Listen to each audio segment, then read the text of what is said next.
As Escrituras diz que sem fé é impossível agradar a Deus. Porque aqueles que se aproximam de Deus precisam crer que Ele existe e que é galardoador daqueles que o buscam. Vamos repetir o texto? Sem fé é impossível agradar a Deus. Por quê?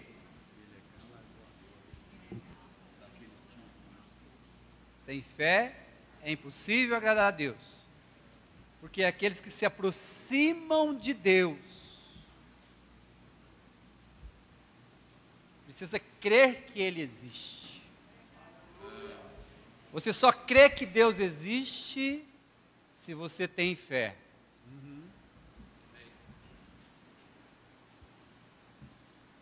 E a terceira parte do versículo é que Ele é galardoador, Ele é presenteador. Aleluia. Ele derrama dons, Ele derrama bênçãos, Ele é recompensador daqueles que o buscam. Você não vai buscar a Deus se você não tiver fé.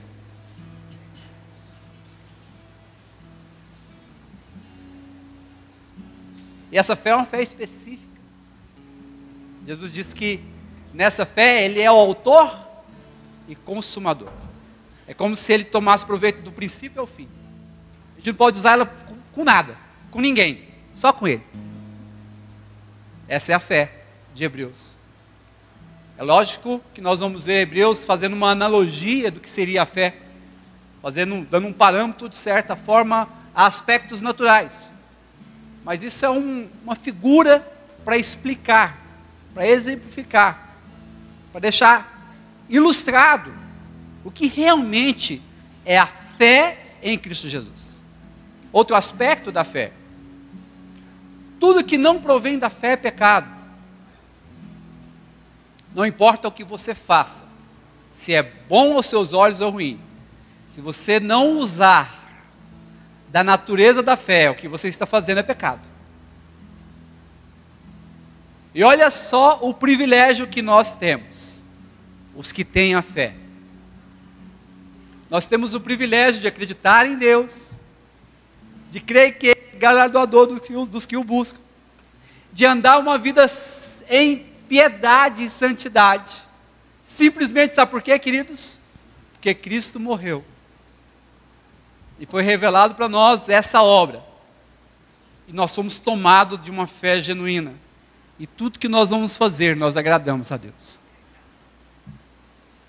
E nessa perspectiva, com essa fé já alojada ou habitada em você e em mim, nós vamos honrar o nosso Deus.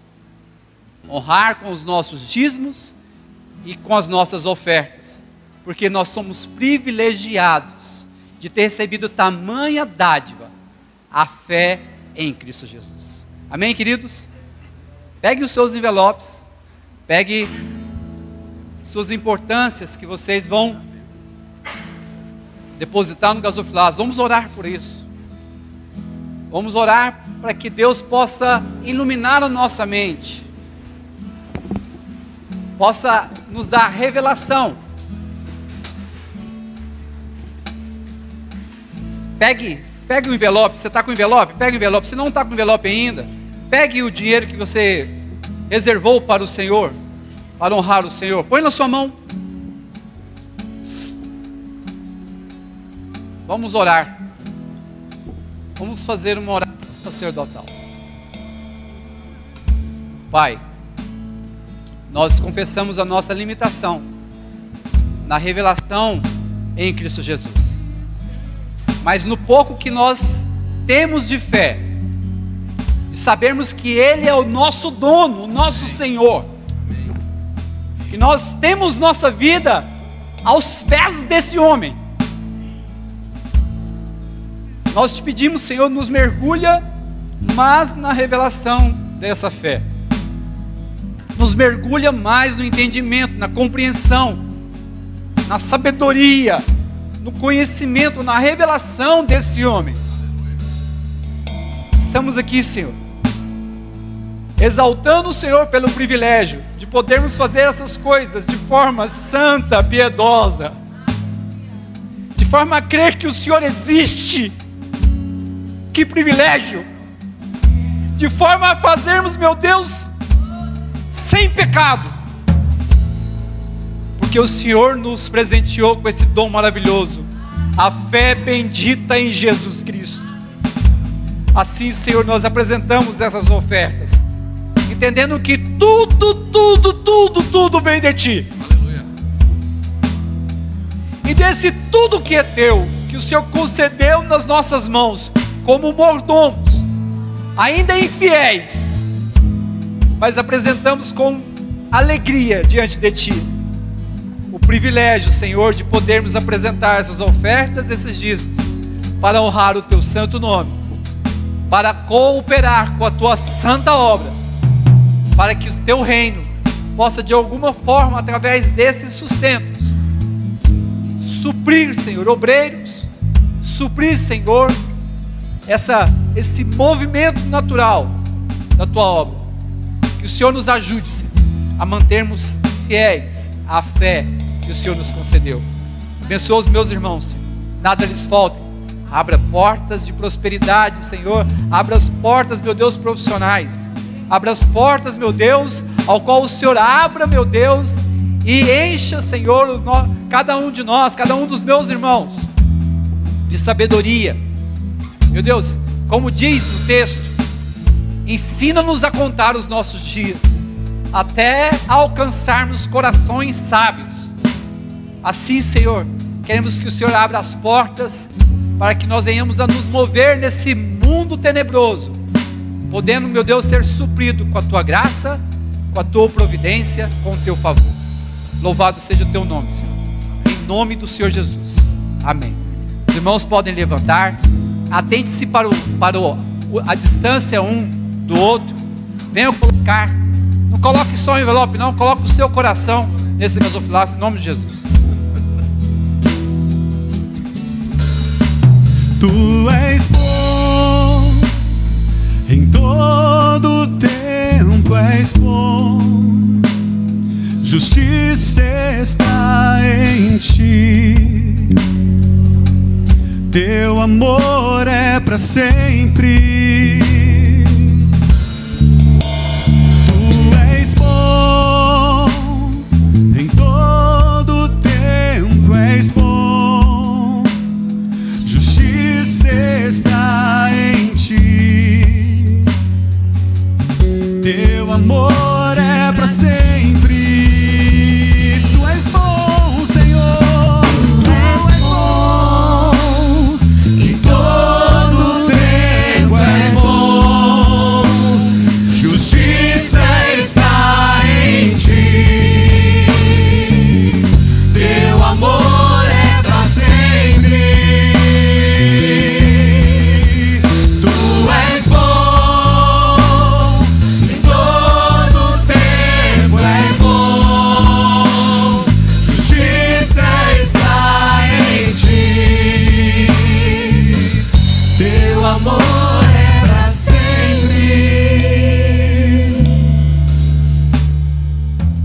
Seja honrado, Senhor.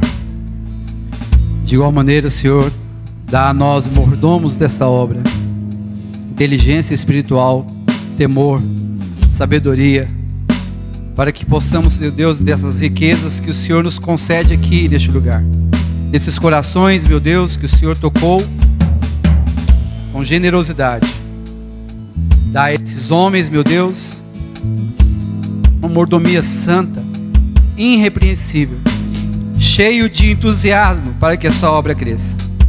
Em nome do Senhor Jesus, Senhor. Amém. Amém. Glória a Deus. Amém. Vamos deixar a ceia para o final. Você viu que eles ficam cheios de expectativa. Vai ser agora?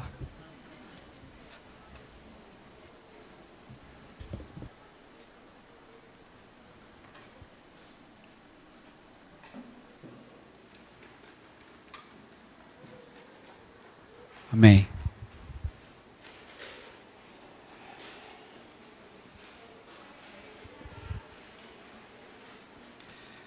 Para mim é um grande privilégio voltar a esse púlpito, principalmente porque nós temos vivido dias tão difíceis e como a vida tem nos levado a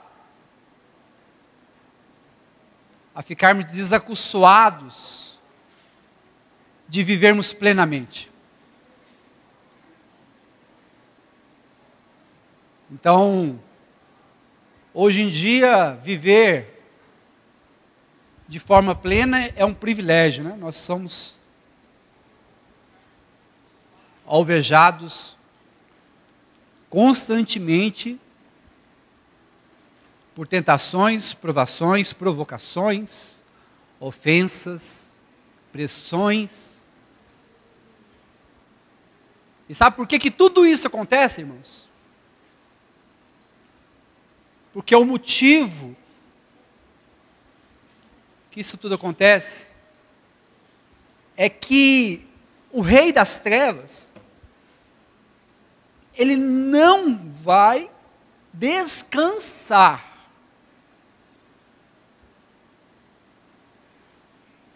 em hipótese alguma com seus ardis,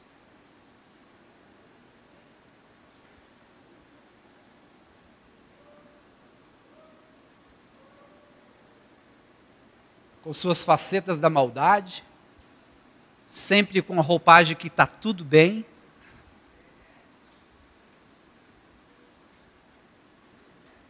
Ele quer fazer você se ajoelhar para Ele.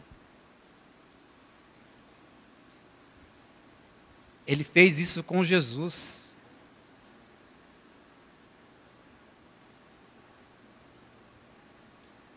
Ele está ao nosso derredor, nos provocando, para que a gente ceda à tentação. Eu me rendo. Hoje eu não dou conta do quarto secreto, eu preciso ir atrás de resolver esse problema. Não é assim? Eu me rendo. Estou cheio de problemas na cabeça aqui, não consigo ler a Bíblia agora. Ele não desiste. Engraçado, mesmo sabendo que o seu fim é certo. Hoje ele reina no inferno, mas amanhã vai ele, o inferno, tudo para o lago de fogo, enxofre. O que nós devemos fazer, digamos, de mais consagrado nas nossas vidas? Manter a fé.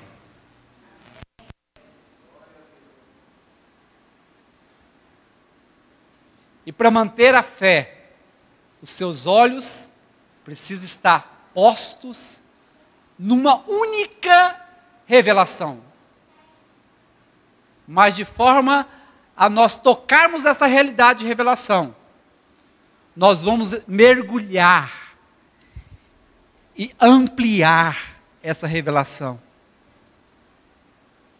Que Cristo é nosso Senhor. Nosso Salvador, nosso Messias. Se a sua fé é fundamentada com olhar, mente e coração nessa pessoa e na sua obra, se você perseverar nisso, e nisso somente, você mantém a fé. E o traiçoeiro,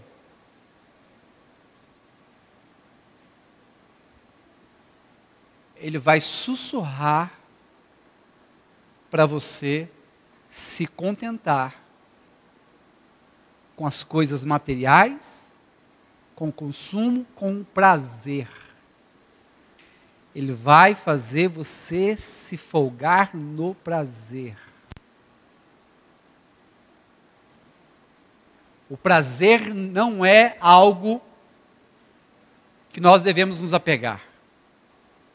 Nós devemos nos apegar à alegria. Porque a alegria é que vai fazer nós vivermos nesse mundo tenebroso, independente da circunstância, mantendo a fé. Prazer não. Prazer é passageiro.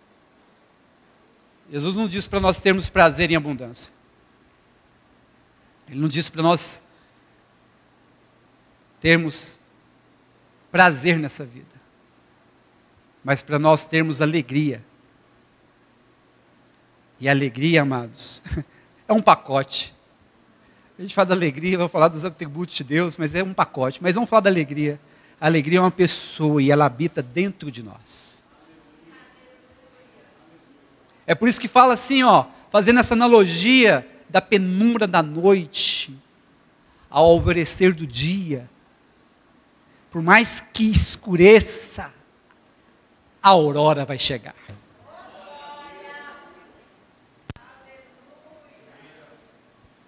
Individualmente, particularmente, no tempo presente, isso vai acontecer nas nossas vidas. E por isso eu estou aqui hoje. Pela fé nesse homem. Vamos abrir Romanos, capítulo 1.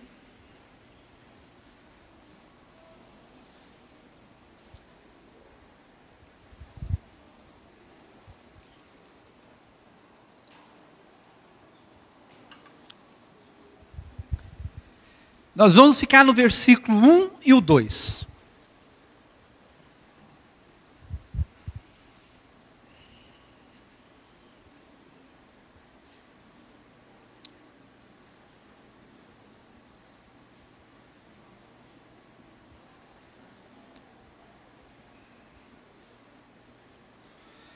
Glória a Deus. Paulo, servo de Jesus Cristo, chamado para ser apóstolo, separado para o evangelho de Deus, o qual foi por Deus, outrora prometido por intermédio dos seus profetas nas Escrituras Sagradas. Vamos ter uma palavra de oração?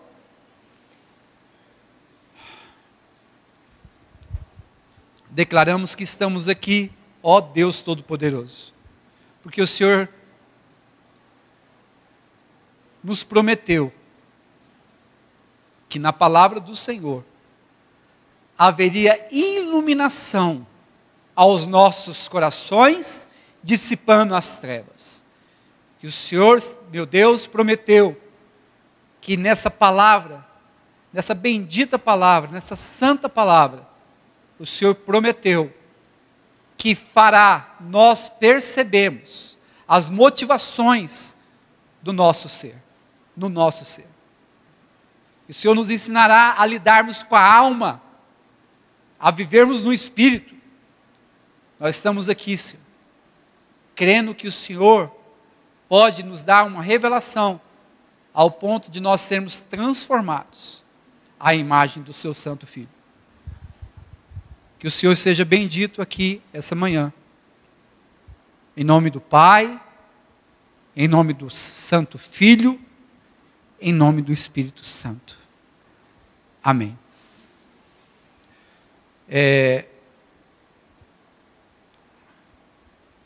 Confesso aos irmãos que eu já estou procurando encorajamento para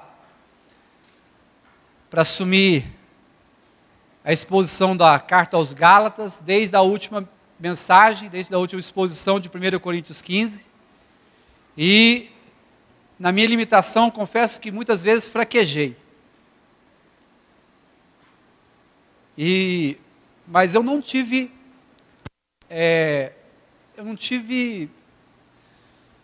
graça e paz para poder levantar um tema para os irmãos.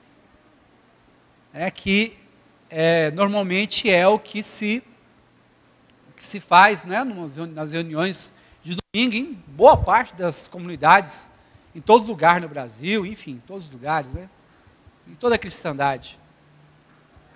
Mas eu penso que o Senhor está depositando graça não só na minha vida, mas eu acredito que também na vida dos irmãos. Em matéria de descontração, não vai adiantar falar para os irmãos não ouvir outros pregadores mesmo, né? Então, se vocês querem receber mensagem de tema, a internet está cheia, né? Então, nós vamos procurar ensinar a Bíblia. Olha só que legal. Então, nós vamos ensinar a Bíblia, e pela Bíblia, nós vamos aprender a filtrar o que nós estamos ouvindo lá fora. Essa, talvez, seria o meu funil de entendimento, para podermos, assim, estarmos juntos nessa exposição longa e cheia de desafios. Que o Senhor nos abençoe. Bom, queridos, a carta aos Romanos, para nós termos uma noção dela, ela moldou de forma expressiva a história da igreja.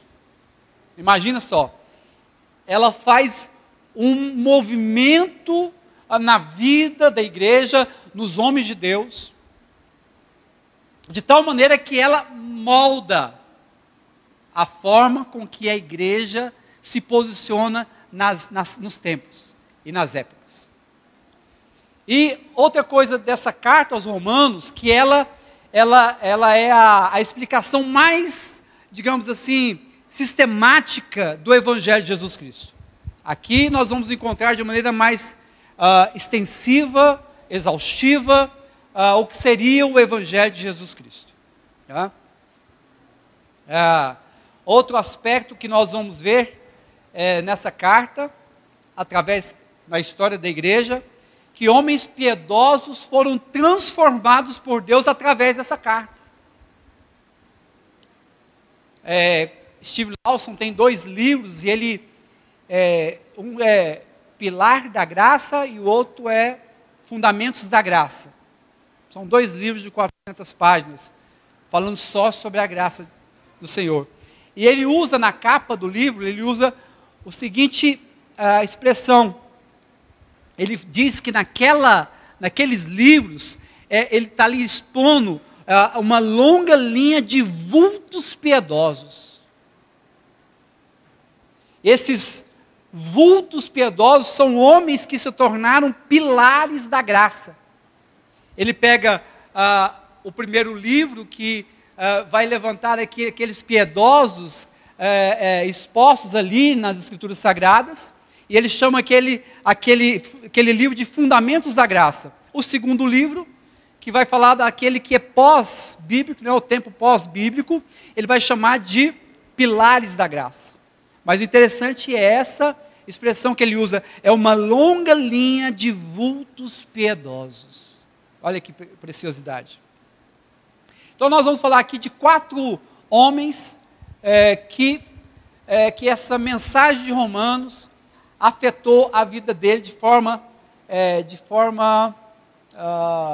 drástica. O primeiro deles, em ordem cronológica, é Agostinho.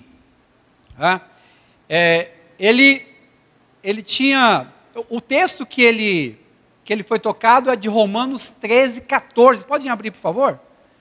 Romanos 13, 14. Esse homem é um dos mais importantes teólogos da igreja, desde o próprio Paulo. Ou seja, se a gente for balizar assim, a importância dos homens de Deus, depois de Paulo, nós vamos ver Agostinho ali como de forma bem relevante na história da igreja. Olha o texto que marcou ele. Mas revesti-vos do Senhor Jesus Cristo, e nada disponhais da carne do tocante às suas concupiscências. E é exatamente esse ponto que afetava a vida dele. Ele era tomado de muito libido, de muita concupiscência, de um coração tomado de tentação, e perturbado com essa realidade dessa tentação. No ler o livro de Romanos, estudar o livro de Romanos, ele foi tomado por uma revelação desse texto, e a partir daí a vida dele foi transformada. Outro exponente que nós podemos falar é de Lutero. Esse sim era atormentado de alma, deixou a faculdade, se eu não me engano, de advocacia, porque sentiu um chamado de Deus, um trovão veio que quase rachou a cabeça dele, ele entendeu que era um chamado de Deus, e foi para esse chamado, virou um monge, era um dos mais exemplares monges, mas mesmo assim, o tormento na sua mente, na sua alma, não acabava. Ele enxergava em Deus um justo juiz, ele enxergava Deus na sua justiça, a justiça de Deus contra o pecador. Ele enxergando nesse tormento, ele se vendo nessa lamentosa realidade, ele lendo o texto de Romanos, capítulo 1, versículo 17, abre aí por favor.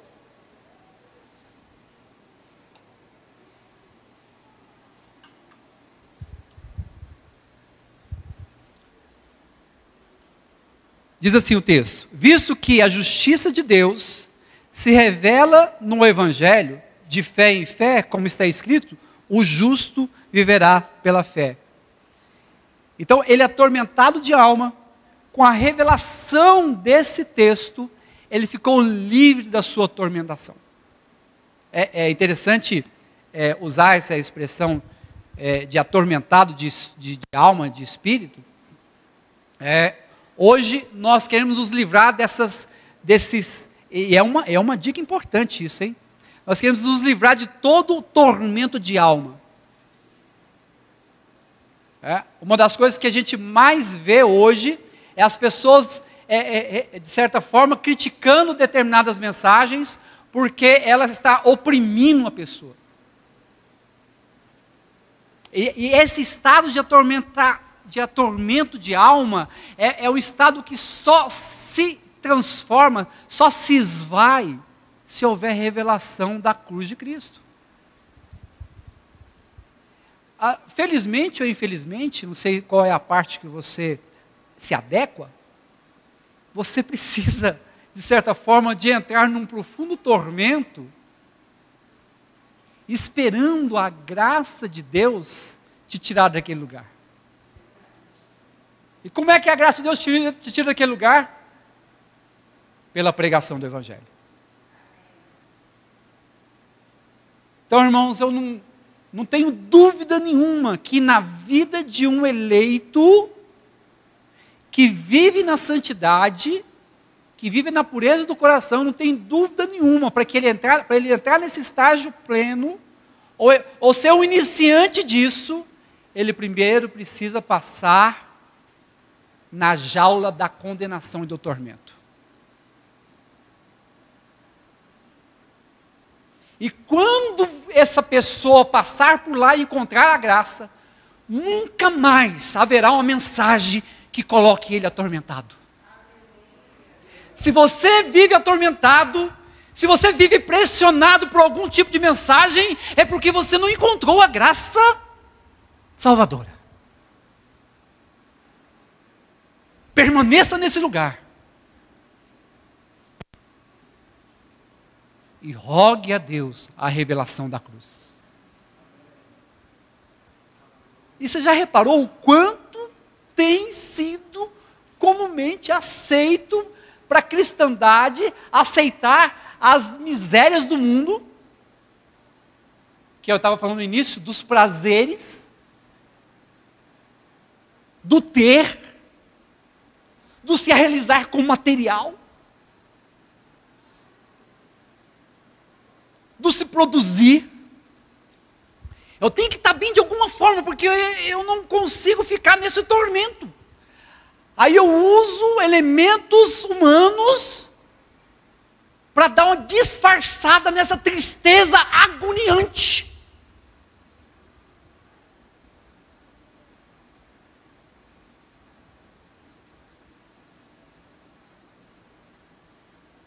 Eu durmo mal,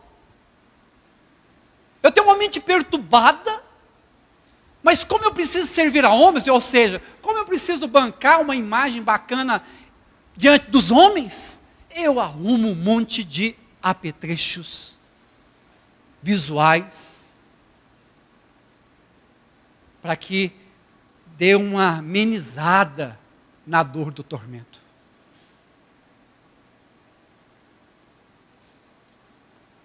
A coisa está piorando. Tem poucas décadas, irmãos. Não era assim há 2 séculos atrás. Como os filhos das trevas têm sido mais astutos do que os filhos da luz. Nós vamos na onda deles. Porque na onda, no fluxo divino, a gente não dá conta. Mas essa carta, nesse ponto, transformou a vida de Lutero. Outro homem, John Wesley. John Wesley, depois de um contato com os moravianos e um navio que estava numa tempestade, os moravianos, uma família de moravianos ali no canto do navio, na polpa do navio, e uma tempestade absurda, todo mundo se agarrando, com medo de cair no mar. Aquela família, em paz, em alegria, louvando a Deus e agradecendo pela vida que Deus deu a eles e por Jesus Cristo. John Wesley foi impactado e já era um pregador há muito tempo. Ele percebeu que ele pregava a fé, mas ele não tinha a fé que ele pregava. Lá vai outro atormentado.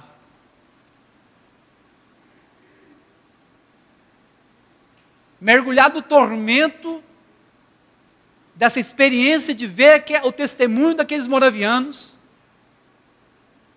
O navio encosta. Ele desce. Tem um tempo com um líder moraviano, se eu não me engano, um pastor. E ele conversa com esse pastor moraviano a respeito da sua experiência. Esse pastor, ele deu um conselho para ele, esse líder. Olha, mesmo sem fé, pregue até encontrá-la. Não desista, pregue até que essa fé seja recebida como posse. Então, aí, com todo esse tormento, e os dias passam na vida de John Wesley, ele pega o comentário de Lutero sobre Romanos. Qual o texto específico? O mesmo texto que a gente leu agora de Romanos 1,17. Nesse comentário de Lutero, ele, com a fé confusa,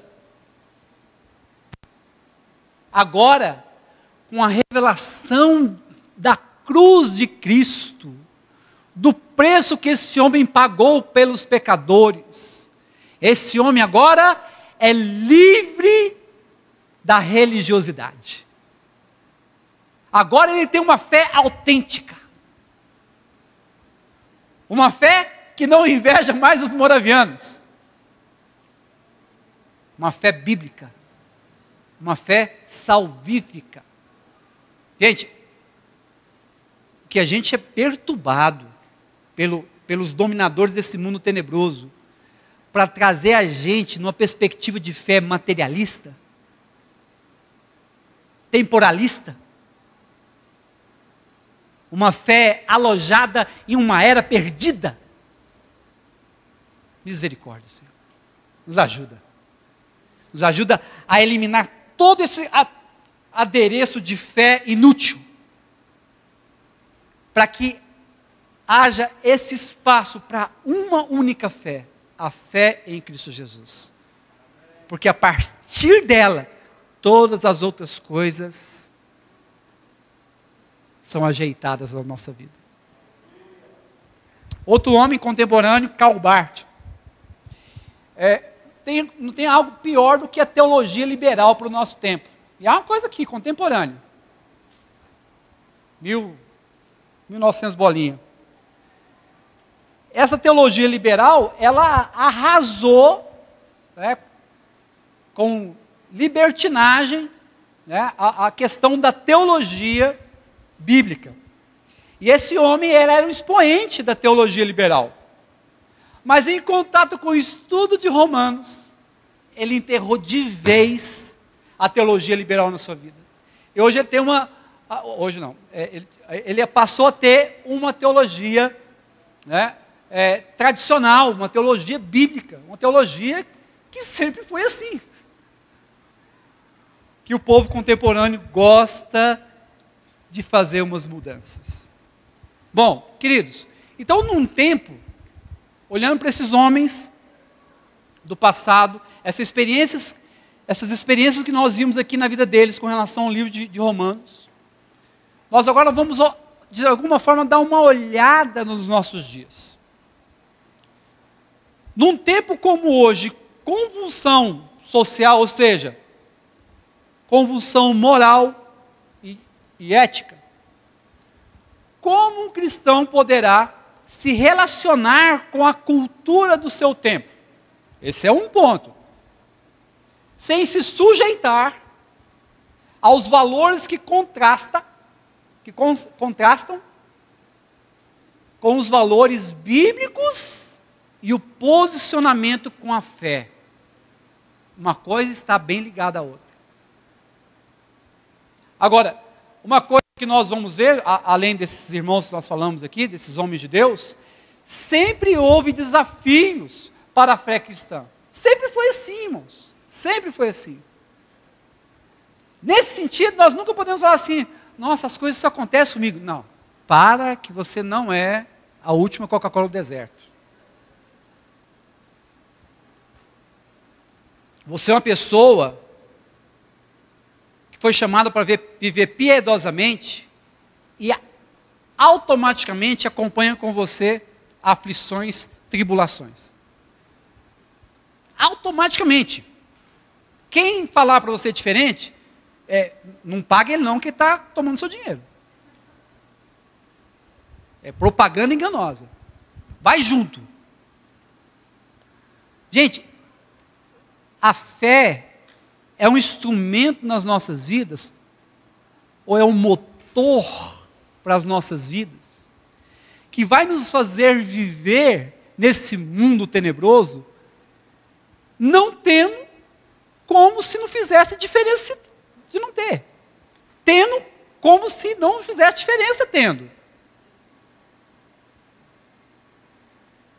Passando por qualquer coisa e mantendo a fé e a alegria no Senhor Jesus. Sabe murmuração, reclamação? Isso não é coisa de gente que anda por fé. Já disse um piedoso, murmuração é idolatria a demônios, porque isso implica objetivamente, opostamente à soberania de Deus. É dizer que Deus não tem poder para nada, logo eu vou reclamar aqui, e aí você está fazendo um altar a demônios. Independente da circunstância que você passar, se você manter a fé, sabe o que você vai dizer? Como diz as Escrituras, em tudo dai graça. Está enfiando a faca esse demônio, em tudo dai graça. Está pisando em cima de mim assim, fazendo assim, em tudo dai graça. Como diz o ditado, está comendo o pão que o diabo amassou, em tudo dai graça. Eu não dependo de viver bem nesse mundo para me manter alegre. Porque a minha alegria é uma alegria profundamente enraizada. Ela foi outorgada por uma cruz que ninguém podia cumprir e ele cumpriu. Essa fé me leva a andar por essas águas bravas como se fosse águas tranquilas. Então, sempre houve desafio para a fé dos cristãos. No tempo de Paulo, nós já falamos aqui, na carta aos Gálatas principalmente, mas também mencionamos um pouco em 1 Coríntios. No tempo de Paulo, os judaizantes, eles confirmavam, não, a fé, a salvação é pela fé em Jesus Cristo. Só que eles não dão um ponto aí, eles põem uma vírgula, mas, e continua, mais alguma coisa. Hoje não está assim? Mais alguma coisa. Não, eu creio em Jesus Cristo, mas sabe como é que é, né? Essa expressão depois é mostrar que você entrou num caminho tenebroso. Eu creio em Jesus, mas sabe como é que é? Dançou. Outro aspecto que nós vamos ver ali em Apocalipse, o próprio João relatando ali, Jesus relatando a João na Revelação, é sobre os seguidores de Balaão, os libertinos, e também os seguidores de Nicolau, os nicolaítas. Eles diziam assim, se a salvação é pela fé, gente, é interessante, né? No mundo nada se cria, tudo se copia. É um ciclo assim, a gente parece aquele camundongo. Tem gente que acha, nossa, isso aqui é novo para mim. Mas olha para o retrovisor da história, que você vai perceber que você está passando por coisas semelhantes ao que os irmãos do passado passaram. E o que eles diziam? Se a salvação é pela fé, e não pelas obras, então não importa o que se faça. Sendo salvo pela fé, você pode viver de qualquer maneira. Gente, e isso não é uma coisa que você que está aqui presente, que você que está aqui me ouvindo, está livre de viver. Porque tem uma canção nesse mundo tenebroso,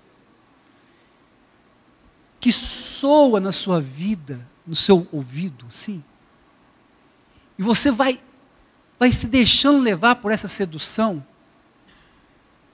E você, às vezes você não confessa, mas você vive como se não precisasse, é como se a fé em Cristo Jesus fosse uma licença para que você pudesse pecar.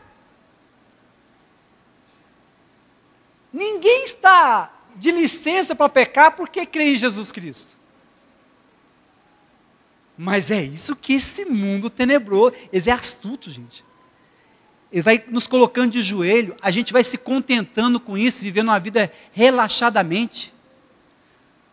Gente, olha o que está escrito: maldito é o homem que faz a obra do Senhor relaxadamente. E é assim que a gente vive, relaxadamente, tranquilo.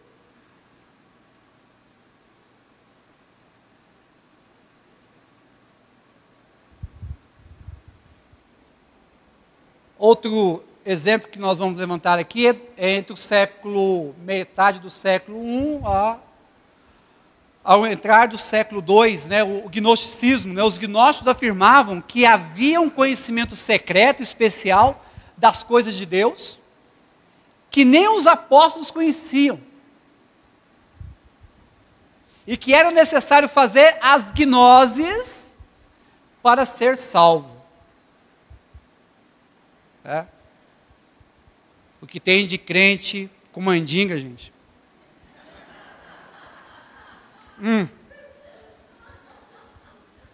Fazendo suas consultazinhas. Quanto foi a consulta? Vidente. Ele só está repetindo a história. E tem que estar bem alerta, né, irmãos? Então, vamos fazer algumas indagações, algumas perguntas, algumas questões, alguns questionamentos para entender, compreender se Romanos pode nos dar essa resposta. Primeira pergunta: o que é ser evangélico em tempos como os nossos? O que é ser evangélico em tempos como os nossos? Outra pergunta: como ser relevante em uma sociedade como a nossa? Ainda mais que o ser humano, por natureza, por definição de reação, é Maria vai com as outras. A gente precisa escolher bem a Maria que a gente está querendo ir atrás, né? Então, como ser relevante? Se a gente tem que ter uma bússola. E a bússola divina é a melhor que tem, sabe por quê? Porque além de ela dar a indicação, ela te alimenta, te empodera para você viver essa indicação. Olha que bom. Tudo que Deus faz é pacote completo. Então, para essas perguntas, nós vamos ver questões aqui em Romanos. Por exemplo, o estado de perdição de todos os homens. O vulgo da doutrina, depravação total.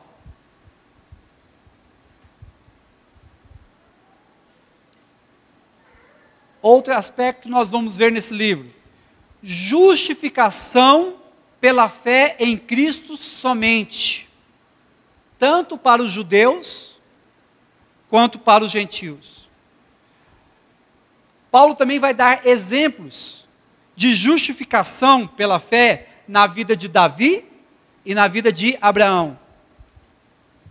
Também como exemplo, fazendo uma comparação, fazendo uma ilustração, ele vai fazer uma comparação entre o primeiro e o segundo Adão. Nós fizemos isso também em 1 Coríntios 15. Nessa exposição, nessa comparação, vai ficar exposto para nós o privilégio de termos acesso a Deus mediante Jesus. Gente, privilégio é contentamento, sabia? Você entra no estado de contentamento. Por quê? Por ter a revelação desse privilégio de entrar no santíssimo lugar através do véu rasgado, que é o corpo partido de Cristo. Para você, o que eu estou falando soa como palavras que já foram faladas? Ou arde o seu coração? É um bom termômetro para saber se você está inclinado à piedade. Outro aspecto que nós vamos ver nesse livro é a santificação dos justificados. Porque há não só a justificação pela fé em Cristo Jesus, mas no pacote que é completo vem também a santificação. Então, nesse sentido, nós vamos ver como vencer a lei, o pecado e o mundo em nosso tempo. E outro assunto que nós vamos ver nessa carta é a vida no Espírito. Como viver para agradar a Deus. Aquela perguntinha, aquela indagação meio lamentosa, eu desejo agradar a Deus. Pois é, aqui vai contribuir com você. Para você se adequar a essa realidade no Espírito Santo. Bom, essencialmente, queridos, nós vamos ver as principais doutrinas cristãs nesse livro. E quais são as principais? Depravação total do homem, a justificação pela fé e a santificação. E assim, querido, nós vamos responder essas perguntas que foram feitas inicialmente. O que é ser evangélico em tempos como os nossos e como ser relevante em uma sociedade como a nossa. Amém, queridos? Bom, isso aqui foi só a introdução, né? Agora vamos ver o texto aqui, a partir do versículo 1.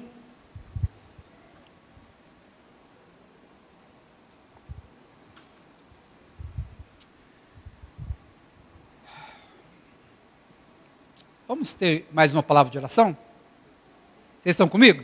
Ora comigo? Amém. Santo Deus,